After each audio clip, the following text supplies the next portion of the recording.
앞서 소개받은 박두용입니다. 저는 인하대학교 아태물리학부에 현재 재학 중에 있고요. 오늘 제가 말씀드릴 거는 택시와 모빌리티 간의 관계인데, 이걸 단순히 이제 뭐 기사 나열식이나 이런 게 아니라 물류산업에서의 겪었던 갈등과 이들이 굉장히 유사한 형태를 띠고 있습니다. 그리고 현재 물류산업에서는 이 갈등들이 어느 정도 봉합되고, 그 다음에 약간 이들이 앞으로 나아갈 방향에 대한 예측 역시도 어느 정도는 가능하다라는 판단이 있어서, 이 둘을 대응해서 과연 택시와 모빌리티의 갈등의 원인이 무엇이고 앞으로 나아갈 방향은 어떻게 돼야 되고 정부의 대응책은 과연 정당한가에 대한 부분을 차근차근히 말씀드리는 자리가 되겠습니다. 우선은 이 모빌리티 산업이 무엇인가를 우리가 좀 봐야 되는데요. 핵심적인 단어는 인간의 물리적 이동입니다. 그러니까 사람이 직접 걸어 다니는 것뿐만 아니라 멀리 갈 때는 무언가를 타고 가야 하죠. 이제 이 부분에 대한 산업 전반을 이야기하는 겁니다. 현재 법률상으로는 여객자동차 운수사업법이 이에 해당을 하고요. 물론 이 외에도 철도나 항공기, 뭐 선박 같은 경우도 이에 해당하지만, 여기는 이제 대형 장치 산업에 가깝기 때문에 이들은 조금 다른 성격이 있다라는 말씀을 드리고 싶고요. 그래서 그러면 이 여객자동차 운수사업법에는 무엇이 있냐? 뭐 기존의 택시, 버스, 뭐 여기 버스에는 시내버스, 시외버스, 전세버스 다 해당이 되고요. 그리고 렌터카 등과 경합되는 측면이 있다라고 말씀을 드릴 수 있습니다. 그러면은 이 산업의 현재 뭐 예시로 들 수 있는 업체는 쏘카, 흔히 얘기하는 이제 렌터카를 시간 단위로 쪼갠 업체죠. 이런 곳이나 타다, 요새 굉장히 핵심적인 이슈가 되고 있는 업체고, 그 외에 카카오 모빌리티, 뭐 여기의 경우에는 카카오 맵, 카카오 버스 등등 뭐 각종 대중교통 관련된 플랫폼들을 열고 있는데, 이러한 업체들 전반을 모빌리티 산업의 주체다라고 보시면 되겠습니다. 그러면 우리가 여기서 무엇을 보아야 하는가라고 해서 저는 크게 4가지 질문을 생각해 봤습니다. 이들이 어떻게 탄생했고, 기존의 이해관계자는 왜 반발을 하고 있고, 정부의 대처는 적절한지, 그리고 앞으로 나아갈 방향성은 무엇인지에 대한 질문을 저 스스로, 그리고 계속 탐구해 나갔고, 저는 이것을 물류산업에서의 갈등 양상, 그리고 그 해결 방식, 그리고 거기서의 타 산업으로의 영향력, 이것을 통해서 힌트를 얻어보자라는 것이 이 강의의 주된 방식입니다. 제가 그렇다면 왜 물류산업을 선택했는가? 첫 번째는 두 산업이 굉장히 유사합니다. 기본적으로 국토교통부에서는 물류와 교통 이 부분을 하나의 카테고리로 엮어서 현재 관리를 하고 있고, 그 이유는 두 가지 산업의 학문적 기초 이론이 굉장히 비슷합니다. 뭐 네트워크 이론이라든지 뭐 배차, 경로의 설정, 이런 부분이 굉장히 비슷하고, 그러다 보니까 산업 구조 역시 굉장히 비슷합니다. 과거에 IMF 이전의 경우에는 여객과 화물 운수 관련된 법이 하나로 묶여 있을 정도로 굉장히 산업 구조가 비슷한 상황입니다. 두 번째는 이렇다 보니까 갈등 양상 역시 매우 비슷합니다. 그렇기 때문에 현재의 택시와 모빌리티의 갈등 상황을 여기서 한번 유추해 볼 수 있고요. 마지막으로는 미래 예측을 어느 정도 해보겠다라는 겁니다. 현재 갈등을 굉장히 크게 일으켰었는데, 여기서 각자의 영역에서 나름대로 정착한 부분이 있고, 거기다가 정착한 것뿐만이 아니라 이 정착한 어떤 원인들로 인해서 이것이 타 산업으로의 영향력 역시 발생한 점이 있습니다. 이런 점에서 이러한 것들과 모빌리티 산업을 대칭시켜서 한번 분석을 해보자라는 것이 이 강의의 취지입니다. 제가 소개해드릴 물류산업에서의 예시는 바로 쿠팡입니다. 쓰시는 분도 있고 안 쓰시는 분도 계실 텐데요. 이 쿠팡과 한국통합물류협회가 약 3년 전에 소송전을 크게 벌인 적이 있습니다. 그런데 이 한국통합물류협회 당시 회원사로 소송에 같이 참여했던 업체가 뭐 CJ대한통운, 롯데택배, 한진택배, 우리나라의 아주 기라성 같은 물류업체들이 대거 참여를 했습니다. 당시에 이 소송전의 결과에 따라서 물류업계의 판도가 완전히 바뀔 거다라는 이야기들이 많이 돌았었고요. 그렇다면 이들이 왜 대체 당시에는 스타트업에 불과했던 쿠팡에게 소송을 걸었는가? 라는 점을 보면 이 핵심은 바로 번호판입니다. 왼쪽에 CJ대한통운 택배 차량을 보시면 번호판이 노란색이죠. 오른쪽은 흰색입니다. 이제 저 노란색 번호판이 일종의 영업용 번호판이라고 부르는 것인데요. 이 영업용 번호판을 달지 않고 너희들은 화물 운송을 한다라는 것을 기반으로 소송을 건 것입니다.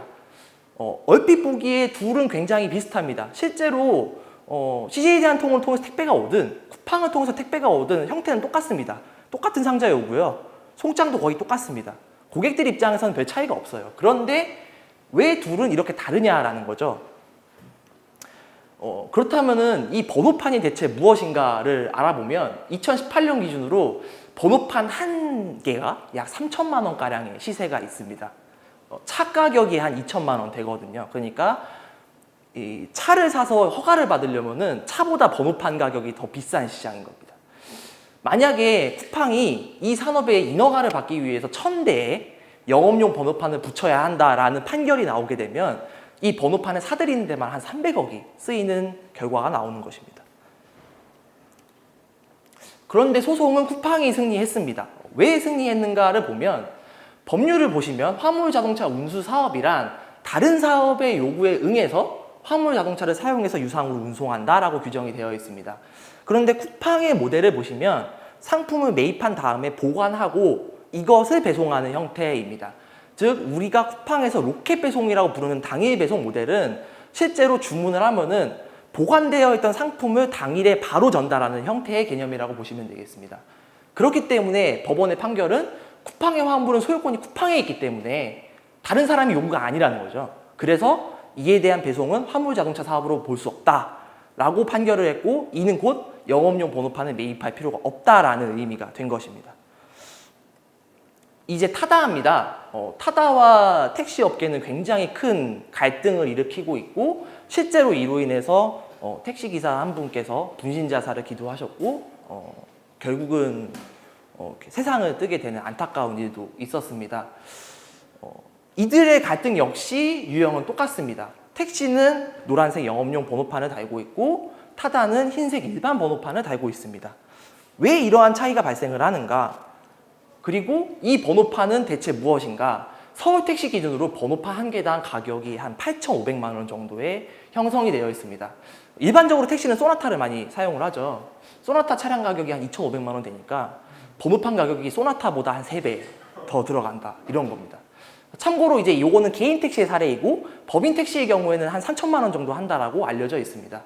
만약에 우리가 타다가 현재 1,000대 정도 차량을 운영한다라고 알려져 있는데 여기에 택시 인허가를 받기 위해서 영업용 번호판을 다 붙여야 된다라고 하면은 이거 영업용 번호판 붙이는데 300억에서 850억이 들어가는 겁니다. 그렇다면 타다는 합법인가? 라는 점에서 봤을 때 이 타다의 비즈니스를 한번 보셔야 되는데 타다는 렌터카와 대리운전을 합친 개념입니다. 이게 무슨 의미냐면은 차를 빌려준 다음에 여기에 대리운전 기사를 덧붙여주는 형식입니다. 그래서 실제로 타다를 타서 그 전표를 보시면은 운임이 두 가지 형태로 나와요. 차량 대여금액 그리고 기사님 운임 이렇게 두 가지로 나옵니다. 이것은 왜 이렇게 냈는가 하면 법률을 보시면 렌터카 사업의 경우에는 운전자 알선을 금하고 있습니다. 그런데 이게 왜 가능했냐? 뒤에 이제 부속 조항을 보시면 외국이나 장애인 등 대통령령으로 정하는 경우에는 예외로 하고 있습니다. 그런데 이 예외 규정의 바목을 보시면 승차 정원 11인승 이상, 15인승 이상의 승합 자동차의 경우에는 이 알선을 허용하도록 되어 있습니다.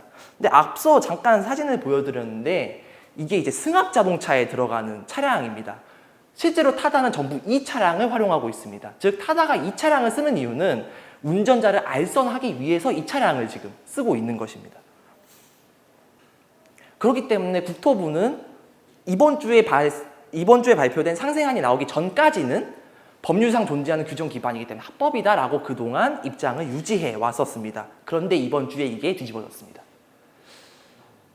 그렇다면 여기서 한 가지 의문이 드는 거는 과연 택배업계, 그 물류업계에서는 그렇게 소송전을 1년간 벌일 정도로 굉장한 갈등을 벌여왔는데 이들의 이후는 어떻게 됐는가? 쿠팡이 승리한 이후는 어떻게 됐는가라는 걸 보면 놀랍게도 두 플레이어 모두 성장했습니다. 쿠팡의 경우에는 소송이 2017년 7월에 마무리가 됐는데요. 그 이후에 거의 연매출이 2조가량씩 증가하고 있습니다. 그렇다면 택배산업은 과연 죽었는가라고 보면은 그게 아닙니다. 소송이 걸린 2017년 소송이 마무리된 시점을 봐도 여전히 2억 개 이상의 물동량이 증가하고 있고 올해는 약 30억 박스가 1년간 유통이 될 거다라고 보고 있습니다. 그렇다면 이들은 왜 그렇게 첨예한 대립을 했음에도 이렇게 동시 성장을 이뤄낼 수 있었는가? 이 이야기는 곧 산업 자체의 파이가 커졌다는 것을 의미하는 것이거든요. 실제로 이 이유는 사실 온라인 거래의 증가가 큰 한몫을 했습니다. 왜냐하면 온라인 거래는 곧 물류를 동반하기 때문에 같이 클 수밖에 없는 것인데요. 실제로 국내 유통시장 매출 중 온라인 업체의 비중 추이를 보시면은 2017년 대비 2018년이 거의 4% 이상 증가하신 것을 볼 수 있습니다. 즉, 기존의 택배 산업과 쿠팡은 이 산업의 성장세를 기반으로 동시에 산업의 파이를 넓힐 수 있었던 것이죠. 그렇다면 이들이 성장하면서 어딘가는 죽었을 텐데 그 죽은 업체는 누구냐? 바로 오프라인의 상점들입니다.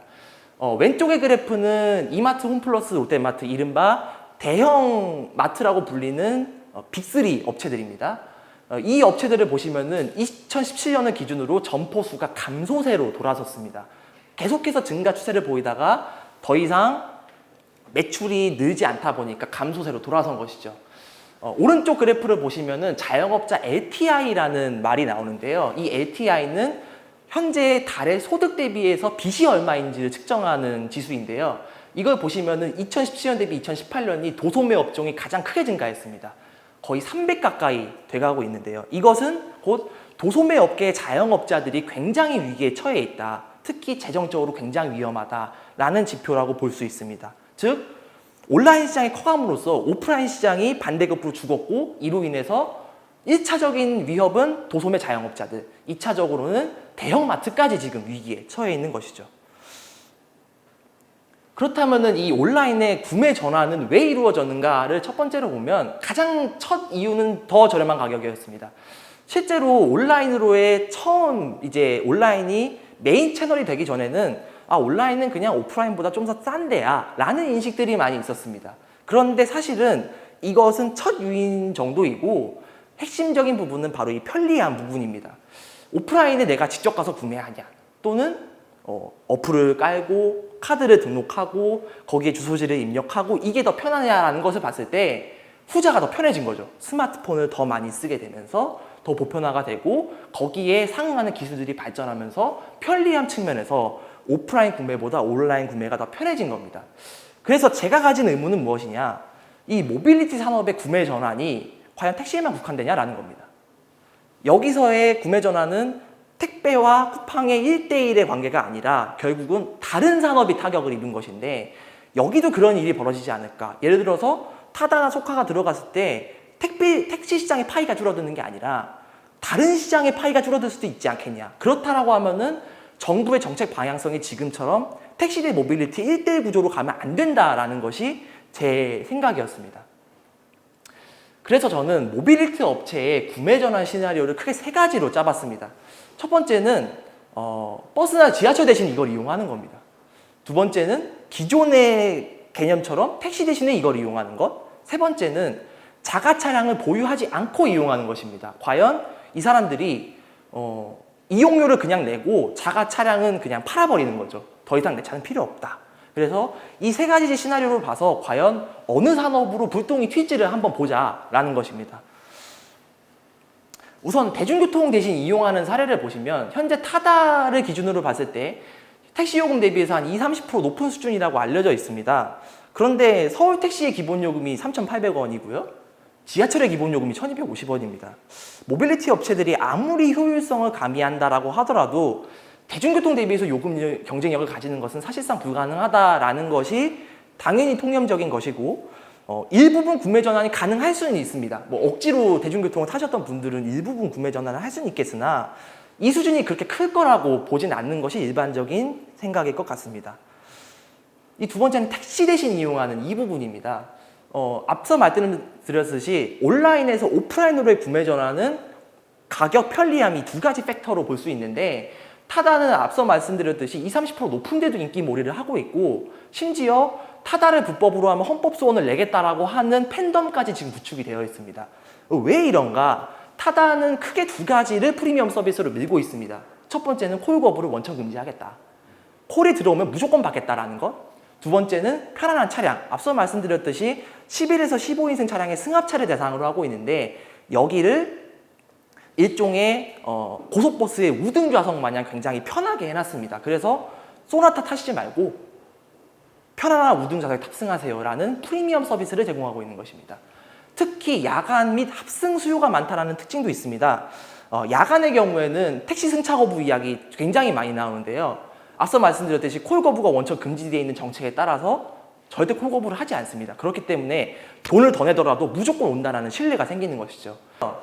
타다의 경우에 특징적인 부분이 진행 경로 도중에 승객을 픽업하는 것에 대해서 돈을 받지 않습니다. 이것은 두 가지 이유가 있는데요. 첫 번째는 법적으로 이게 금지되어 있습니다.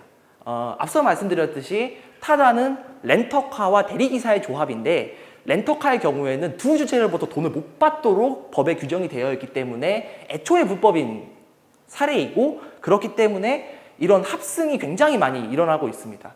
두 번째의 경우는 타다의 요금이 비싸기 때문에 이 비싼 금액을 나눠 갖자라는 측면에서 합승이 많이 이루어지고 있는 측면도 있습니다.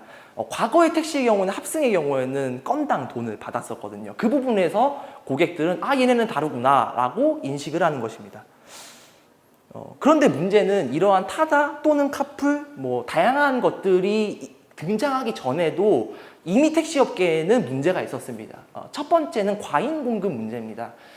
전국이 택시가 한 20만 대 정도 있다라고 지금 추정을 하고 있는데, 이 중에 초과 공급이 약 5만 5천 대 정도로 한국교통연구원이나 국토교통부에서는 추정을 하고 있습니다. 두 번째는 수요 공급의 불일치입니다. 이 그래프의 경우에는 카카오티 모빌리티에서 콜수 대비해서 받은 콜이 얼마나 되는지를 분석을 한 것인데요. 이 왼쪽에 뾰족 튀어나온 부분이 출근 시간대고요. 그 다음에 중간에 튀어나온 부분이 퇴근 시간, 마지막 부분이 야간입니다. 즉 전체는 공급 과잉인데 시간대로 보면은 수요가 굉장히 많이 올라가는 시간대가 있는 것이고, 이렇기 때문에 사람들은 아니 왜 택시 안 잡혀? 라는 것을 체감하게 되는 것이죠. 그러다 보니까 정부는 모빌리티 산업의 주체들에게 너희들 이 문제를 해결해 라는 형태로 정책들이 나오게 됩니다. 그렇다면은 아까 공급이 과잉됐다라는 말씀을 드렸으니까 이걸 감차를 해야 될 텐데 이것을 돈이 들어갑니다. 여기에는. 왜냐하면은 택시의 번호판 가격이 아까 말씀드렸듯이 굉장하기 때문에 이것에 대한 보상을 해줘야 되거든요. 이게 일종의 권리금이기 때문에 권리금 없이 나가라 하고 하면은 절대 나갈 사람이 없겠죠. 전체 공급 과잉 대수를 법인과 택시 비율로 나눴을 때 보면은 각각 1만 8천여 대, 3만 6천여 대의 감차가 필요합니다. 그런데 여기에 법인 택시 3천만 원, 개인 택시 8천만 원을 보상하게 되면은 3조 4천억이 들어갑니다. 택시를 5만 대 감차하는 데만 3조 원의 재원이 필요합니다. 여기는 지금 택시 자체로만 이거를 분석을 한 것이기 때문에 여기에 타다가 낀다, 카풀이 낀다, 이러한 파급 효과들을 더 넣게 될 경우에는 이게 얼마나 불어날지 알 수가 없습니다. 지금. 참고로 이 자료는 2015년에 나온 자료고요. 지금은 추정조차 불가능하다라는 것이 업계의 인식입니다. 그래서 정부는 상생안을 두 가지를 냈습니다. 첫 번째 배경은 카풀 때의 이야기였습니다. 당시에 카풀 때도 택시기사분이 분신자살하는 사건이 발생을 했었죠. 이 당시 핵심 내용은 카풀을 출퇴근 시간에 제한하겠다라는 겁니다. 그러니까 이 내용은 앞서 말씀드렸듯이 수요가 특정 시간에 급등하니까 이것을 카풀 너네가 해결해라는 것이 정부의 인식이었던 것입니다. 그렇기 때문에 목적은 이 수요 공급의 비대칭을 해결하는 것이었죠. 하지만 이 카풀 업계 입장에서는 영업시간에 제한당한 거기 때문에 사실 이것을 주력 산업으로 가져간다는 것은 좀 어폐가 있습니다. 그렇기 때문에 카풀은 이때부터는 사실상 주력 비즈니스 모델로 가기보다는 어떤 부수적인 요소 내지는 어떤 카카오 같은 좀 큰 기업에서 어떤 서비스 형태로 가는 것 이상으로 가기는 어려워진 상황이 된 것이죠. 두 번째 2차 상생안이 바로 이번 주에 나온 발표안입니다. 배경은 앞서 말씀드렸던 타다와의 갈등이었고요. 핵심 내용은 두 가지입니다. 첫 번째는 플랫폼 택시의 수익 일부를 기여금으로 납부해라. 이것을 앞서 말씀드렸던 3조 4천억에 투입하겠다라는 것입니다. 두 번째는 렌터카 운전자 알선을 불가하게 하겠다라는 겁니다. 앞서 말씀드렸던 법령은 대통령령이기 때문에 행정부에서의 국무회의를 통해서 변경이 가능한 사항이고, 이것을 통과시켜서 타다를 불법으로 만들겠다라고 이번에 발표를 했습니다. 다만 지금 이 부분에 대해서 사용자들이 헌법소원을 내겠다라는 등의 여론이 굉장히 악화가 되고 있기 때문에 향후에 이렇게 실제로 할지는 조금 더 두고 봐야 되는 문제입니다. 핵심적인 목적은 역시 택시의 감차 재원을 확보하는 것에 이것이 있고, 여전히 타다든 카풀이든 택시에 대응되는 개념으로만 정부는 보고 있는 것이죠. 저는 그래서 택시에 대응되는 개념이라고 보면 정부의 두 가지 상생하는 꽤 타당한 측면이 있다. 특히 수요 공급의 측면에서, 재정적인 재원의 측면에서 그렇게 말씀드릴 수 있겠죠. 근데 이제 문제는 이 세 번째 사례입니다. 자가 차량 대신에 과연 이들을 이용할까? 우선 앞서 말씀드렸듯이 가격과 편리함 두 팩터로 봤을 때 가격 측면에서 보면은 자가 차량을 보유하고 있으면 차량 할부금이 들어가겠고 보험료가 들어가고 뭐 유류비가 들어가고 이러한 것이 있겠고요. 이제 만약에 자가 차량을 이용하지 않는다라고 하면은 이용료가 들어갈 겁니다. 그런데 이 자가 차량을 갖고 있다라고 해서 이거를 일주일 내내 굴리는 것이 아니거든요. 이용 빈도가 적은 사용자의 경우에는 후자가 더 덜어질 수 있다라는 겁니다. 그렇다면은 가격 측면에서 이득이 있다라고 보면은 두 번째는 편리함인데 편리함 측면에서는 확실히 내가 직접 운전해야 되고 내가 세차해야 되고 비 오면은 걱정하고 이런 것보다는 대신 운전해주고 대신 관리해주니까 이쪽이 더 유리한 측면이 있는 것이죠. 특히 이제 이 부분의 핵심이 바로 저는 공유경제의 부분이라고 보는데 한 차량을 여러 사람이 돌려 탐으로써 효율성을 높이는 것, 이제 이 부분이 여기서 핵심이 되는 것입니다. 그런데 여기서 이제 문제가 되는 거는 이 시나리오의 경우에는 결국은 완성차 수요의 감소가 불가피한 측면이 있습니다. 왜냐하면 한 차를 기존에는 다 한 대씩 갖고 있을 때랑 한 차를 여러 사람이 돌렸을 때랑은 당연히 이 차이가 발생할 수밖에 없고요. 또 하나는 완성차 업체의 지위가 떨어질 수밖에 없습니다. 과거에는 딜러들이 갑이었어요. 딜러가 하는 말대로 해야 됩니다. 우리는 거기에 대한 캐피탈, 할부금 이거에 대한 구조를 잘 모르거든요. 그런데 회원을 보유한 플랫폼 업체가 차를 사들이기 시작하면은 이들은 회원들을 뒤에 등에 업고 있기 때문에 완성차 업체 대비해서 갑이 됩니다. 너희들 가격 깎아. 이렇게 될 수 있는 것이죠. 그렇기 때문에 완성차 업체 입장에서는 이 공유경제 기반으로 한 플랫폼 또는 이러한 모빌리티 산업이 굉장히 위기로 다가올 수밖에 없는 것입니다. 대표적으로 현대자동차가 있겠죠. 그런데 단순히 뭐 쏘카, 타다 이런 사례들뿐만 아니라 이러한 차량 공유의 사례는 다른 형태로 굉장히 있습니다. 첫 번째는 쿠팡의 쿠팡플렉스 같은 케이스가 있는데요. 이거의 경우에는 쿠팡에서 운영하는 일반인 배송 모델입니다. 근데 이것은 일반인이 자가 차량을 가지고 나와서 일일 택배기사로 활동을 해서 그때 운임을 받는 형태로 진행이 되고 있고요. 근데 이게 왜 가능했냐라고 하면은 화물자동차 운수사업법상 화물차만 규제 대상이거든요. 그래서 승용차는 규제 대상이 아니어서 이게 지금 합법으로 운영되고 있고 1년 이상 지금 영업을 해오고 있고 인기도 굉장히 많습니다. 두 번째는 셔틀콕 같은 업체의 사례도 있는데요. 여기는 뭐냐면 기존의 통근버스라는 개념이 있습니다. 대기업들의 경우에는 이제 장거리 통근자들을 위해서 통근버스를 많이 운영을 하는데요. 이 통근버스 계약을 기존에는 계약 맺는 업체 그리고 전세버스 업체를 1대1로 계약을 맺게 했습니다. 그런데 이거를 여러 기업이 공동으로 체결하도록 하는 플랫폼 회사입니다.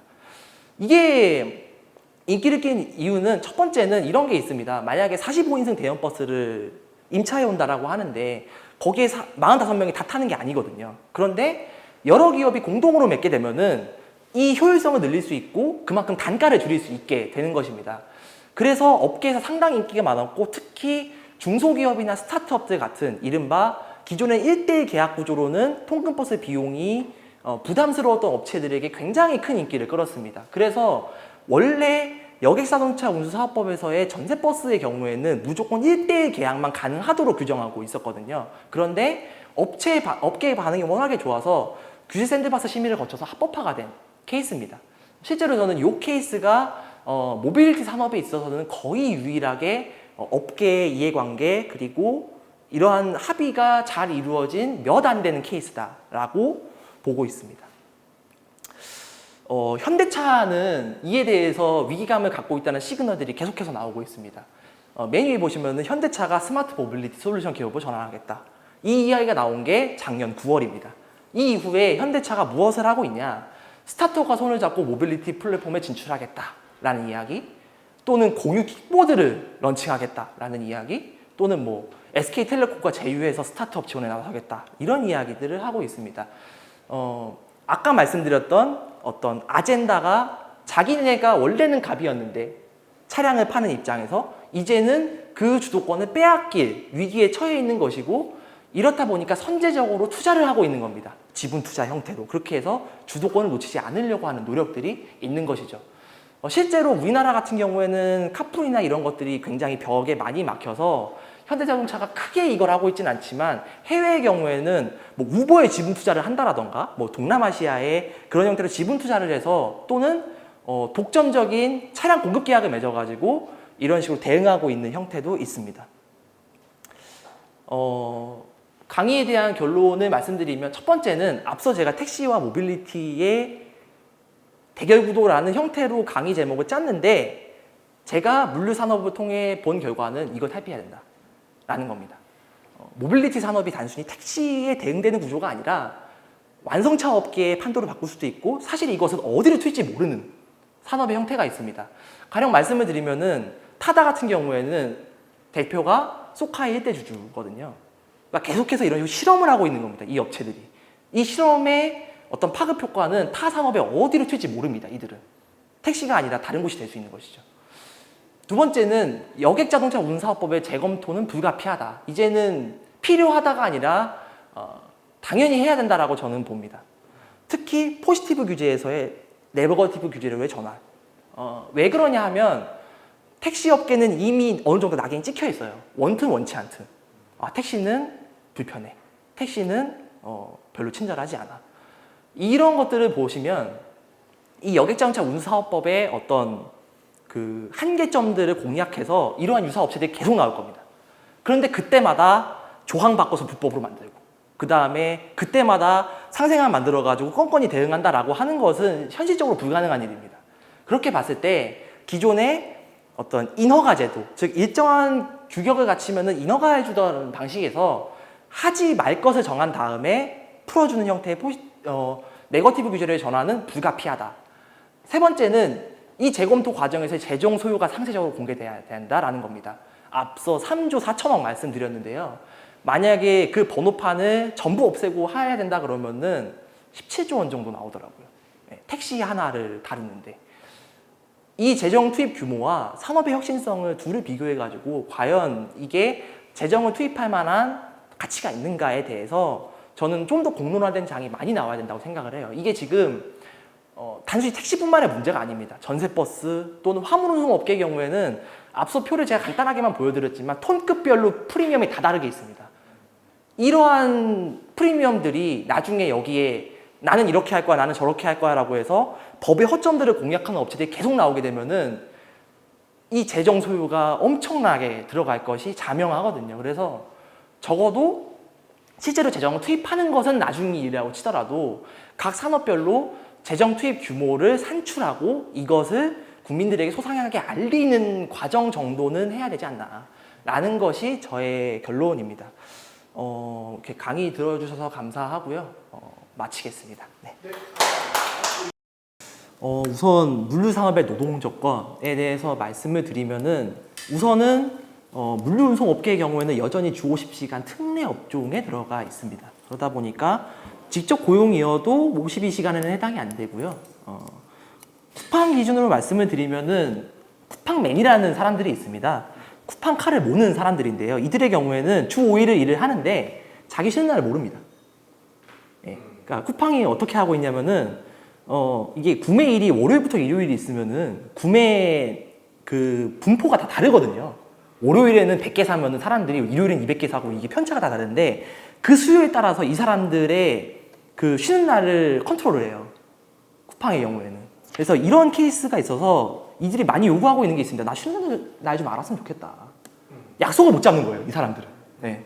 경조사도 못 가고 명절에 나와야 되는 건 당연한 거고 여기는 명절 때만 되면 엄청나게 피크 수요가 몰리니까 이제 이러한 쿠팡의 경우에는 그런 사례가 있고 택배 기사들의 경우에는 과거에 비하면은 조금 나아졌습니다. 여기서 첫 번째는 과거에는 택배 대리점 같은 케이스가 있는데요. 여기서 직접 상하차 다 했어요.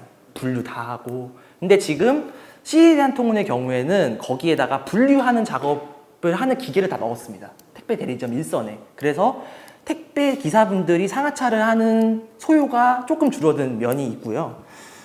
그럼에도 불구하고 여전히 이 업계는 특히 아르바이트 하시는 분들의 후기를 들어보면은 정말 가장 열악한 노동 강도를 자랑하고 있는 것은 분명하고요. 그러다 보니까 이 업계에서 이제 많이 발생되고 있는 것이 불법 외국인 노동자 고용입니다. 네. 안 가려고 하거든요. 물류센터 상하차. 어렵다는 소문이 다 들려 있다 보니까 건설업보다 더 어렵다고 얘기들을 해요. 그러다 보니까 이렇게 물류센터가 많이 모여있는 충청도나 경기도 외곽 지역을 가보시면은 집단 외국인 거주촌이 굉장히 많습니다. 그래서 저는 앞으로 노동 조건에 있어서 해야 될 거는 이 외국인 문제도 저는 좀 풀어야 된다고 봐요. 이렇게 그냥 둘 수는 없거든요, 이거를. 네. 이분들 뭐 취업 비자 문제도 있고 그래서 업계에서는 이거에 대해서 차라리 그냥 우리가 돈 줄 테니까 좀 법제화를 해줬으면 좋겠다라는 이야기도 하고 있어요. 네. 왜냐면 사람들이 안 오니까. 그렇다고 임금을 높게 주기에는 사실은 물류업계 이익률이 굉장히 낮거든요. 3%가 안 돼요. 영업이익률이. 그런 면에서 그런 해결책들이 좀 필요하다고는 생각을 하고 있습니다. 여기에 대한 연구는 한국교통연구원이라는 곳이 지금 담당을 하고 있습니다. 모빌리티 산업 관련돼서 굉장히 해외에 특히 많이 나가고 있어요, 요새는. 우리나라 같은 경우는 법이 딱딱딱 정해져 있다 보니까 이렇게 활성화된 건 아니어서 해외에서 어떤 사례가 있나 또는 뭐 이 해외에서는 어떤 법제화를 갖고 있나라는 것에 대한 연구는 하고 있는데 여전히 이게 좀 파편화된 부분들이 있습니다. 제가 이걸 오늘 발표를 한 목적 중에 하나는 사실은 개별적으로는 연구들이 된 게 있어요. 재원은 얼마 나오고요. 뭐 모빌리티 산업에 들어가면은 완성차 업계는 위기가 올 거고요. 이렇게 파편화된 연구들은 많이 있는데 이거를 합쳐 나온 게 없어요. 그러다 보니까 종합적인 이해가 아직은 부족한 부분들이 있습니다. 여기에 원인 중에 하나는 저는 이게 과거에 교통에 얽매여 있다 보니까 좀 그런 부분이 있는 것 같아요. 그러니까 SOC 투자나 이러한 큰 얼개를 보시던 분들이 현재 한국교통연구원에 많은 석학사로 계시거든요. 그런데 이분들이 사실은 차량 하나의 가치, 타다 같은 경우는 뭐 대규모 SOC 이런 개념이 아니거든요. 굉장히 하나의 차량의 가치를 집중시키는 건데 이러다 보니까 다소 괴리감이 있는 거죠. 현재 계신 분들과 현재 혁신 사례들. 그러다 보니까 여전히 석학사분들이 공부를 하시는 단계예요, 지금은. 네, 이분들이 뭔가 많이 알고 계셔서 대안을 내놓는다라기보다는 그렇다 보니까 국토부도 그 자료를 받다 보니까 당연히 파편적으로 대응이 나올 수밖에 없는 거예요. 그래서 저는 이 부분은 시간이 좀 걸릴 거라고 봐요. 이분들이 기존의 대규모 SOC 또는 기존의 또 교통 정책으로 다루던 것을 어떤 하나의 가치의 모빌리티로 전환하는 시기가 어느 정도는 좀 걸릴 거고 그 시기가 돼야 정부에서 종합적인 대책이 좀 나오지 않을까. 이거는 뭐 정권이 바뀌든 뭐라든 그거랑은 좀 별개의 문제라고 저는 생각을 합니다. 택시에 관련해서 저는 이거 굉장히 공감을 합니다. 왜냐하면 이분들이 사실 아까 8천만 원 제가 말씀을 드렸는데 이거 사실은 그 퇴직금 다 부으신 거예요. 이분들이. 차가경 합치면 1억이 넘거든요. 퇴직금 받은 거 다 붓고 그걸로 택시 하루 종일 모시는 거고 그러다 보니까 사실은 이거를 갖다가 너희들 나빠 하지 마라고 하는 거는 자영업자분들로 치환을 하면은 너희들 자영업자들 돈 못 벌고 나쁘니까 권리금 받지 말고 나가 이거랑 똑같은 거거든요. 사실은 말도 안 되는 이야기고. 근데 왜 그러면은 택시 업계 분들이 그렇게 콜을 거부하고 이런 게 있냐라고 보면은 이분들도 사람이거든요. 이분들도 뭐 야간에 일하고 싶지 않고 저는 그거는 이해합니다. 충분히 이해하고 다만 그 부분은 있는 게 이게 퇴직금을 부어서 가다 보니까 택시 업계의 연령대가 너무 높아요. 네, 높다 보니까 감수성적인 부분이 약하다라는 것은 좀 공감을 합니다. 그래서 당연히 기존 세대의 감수성과 이분들의 어떤 세대 차이가 당연히 날 수밖에 없고 거기에 나오는 갈등들이 있는 것이죠. 그래서 그 부분은 제 생각에는 재원을 좀 투입해야 된다고 저는 봐요. 다만 그 재원을 어떻게 구성할 것이냐에 대한 공론장, 앞서 말씀드린 대로 그 부분을 뭐 새로운 산업에서 얼마, 뭐 정부에서는 얼마, 지자체에서는 얼마 이러한 형태의 분배가 어느 정도 필요하고 그래서 이거를 택시업계의 책임을 다 물리는 거는 저는 굉장히 경계해야 된다라고 봅니다. 이분들도 어떻게 보면 저희와 같은 서민들이시고 이분들은 갑이 아니거든요, 사실. 그리고 월급제에 대해서 말씀을 드리면은 이 개념은 그겁니다. 개인 택시를 지금은 다 개인 사업자 형태로 가지고 계신 거예요. 이거를 정부가 하나로 통일해서 월급제로 드린다라고 하는 건데 이렇게 되면 콜 거부를 안 한다라는 것은 일정 부분 맞습니다. 맞는데 다만 이제 여기서 이제 개선해 나가야 될 부분은 첫 번째는 앞서 말씀드렸듯 주 52시간 어떻게 풀 거냐. 예. 여전히 택시는 주 52시간 특례 업종에 들어가 있기는 합니다. 네, 들어가 있는데 이분들이 월급제를 준다라고 했을 때 앞서 이제 수요가 튀는 시간대들이 있잖아요. 결국은 이 시간대에 그분들이 집중 투입할 수밖에 없어요.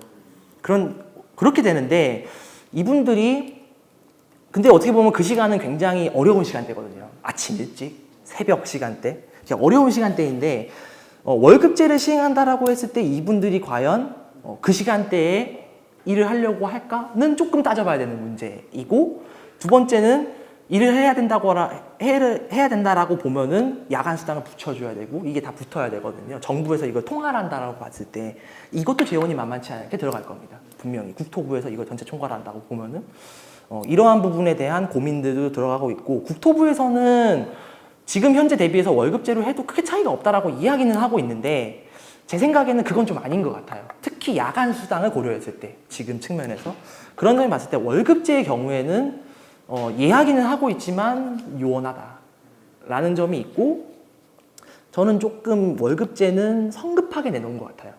약간 달래기 위해서 고정 수입을 줄 거다 앞으로, 이런 부분에 좀 초점을 맞춘 게 있는 것 같고, 이 부분의 경우에는 꽤 시간이 오래 걸릴 거라고 생각을 합니다. 그러니까 개인 택시는 그렇고 네. 회사 택시의 경우에 네. 산학금을 폐지하고 네. 대신 월급제로 전환하겠다 이런 얘기잖아요. 네. 그건 어떻게 법인 택시 산학금의 경우에는 이 부분도 저는 같다라고 봐요. 같다라고 보는 게, 법인 택시 사례는 법인 택시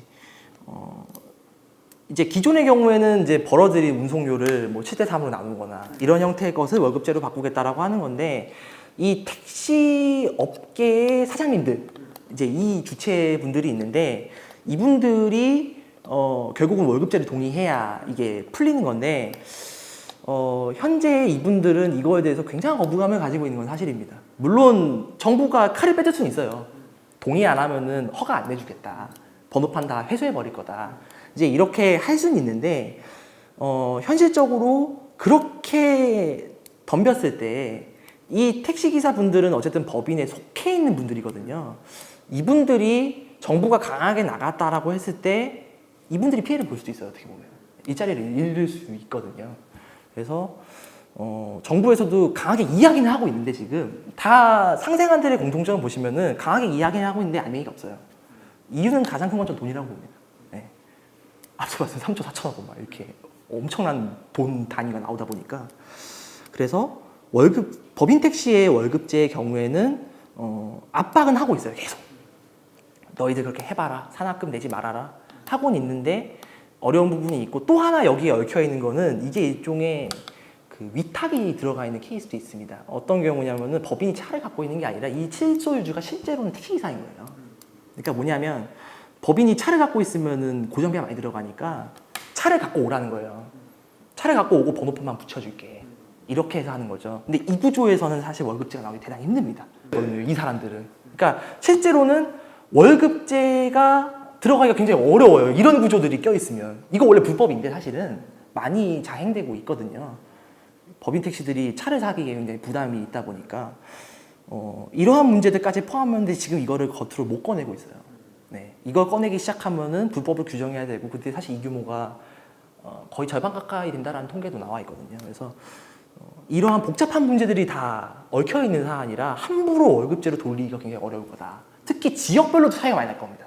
네, 서울, 경기, 뭐 제주도 지역별도 굉장히 차이가 많이 날 거고, 뭐 등등의 여러 가지 이슈가 얽혀 있다라는 정도로 말씀드릴 수 있을 것 같습니다. 네. 알겠습니다. 어쨌든 짧은 시간에 네. 점을 잘 정리해 주셔서 감사합니다. 네, 감사합니다.